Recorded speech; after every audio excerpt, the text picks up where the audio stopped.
పెళ్లి మండపం నుంచి గగన్ పూరి ముందుగానే ఇంటికి వచ్చేసి ఉంటారు. ఇక గగన్ నేరుగా ఇంటికొచ్చి భూమి ఫోటోని చేతిలోకి తీసుకొని కోపంతో రగిలిపోతూ విసిరి పడేస్తాడు. అప్పుడే భూమి, శారద ఇద్దరు అడుగు లోపల పెడుతూ వస్తూ ఉంటారు. సరిగ్గా భూమి, శారద కాళ్ళ దగ్గర భూమి ఫోటో పగిలిపోయి పడి ఉంటుంది. దాంతో భూమి, శారద చాలా షాకింగ్‌గా ఇక భూమి చాలా చాలా బాధపడుతూ ఫోటోని చేతిలోకి తీసుకొని గగన్ ముందుకు వచ్చి నిలబడి ఉంటుంది. "వెళ్ళిపో.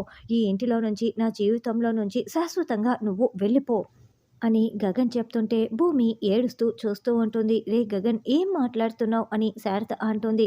"అవునమ్మా, నాకు భార్య కానీ నీకు కోడలు కానీ తనకి వదిన కానీ ఎవ్వరూ లేరు. ఇదే నా నిర్ణయం" అంటూ గగన్ భూమి చేయి పట్టుకొని బయటికి లాక్కు వచ్చి తోసి పడేస్తాడు.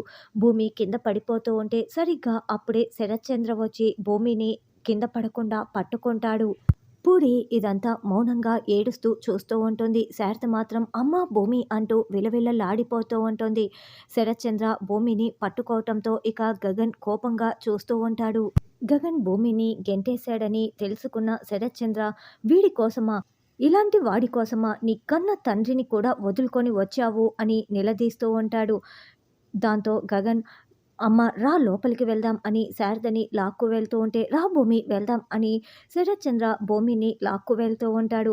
"అమ్మ భూమి భూమి" అంటూ శారద చాలా ఏడుస్తూ "ఆగు గగన్" అని గగన్ని బతిమలాడుతున్నా కూడా గగన్ అస్సలు వినిపించుకోకుండా శారదని లోపలికి లాక్కు వెళ్ళిపోతాడు.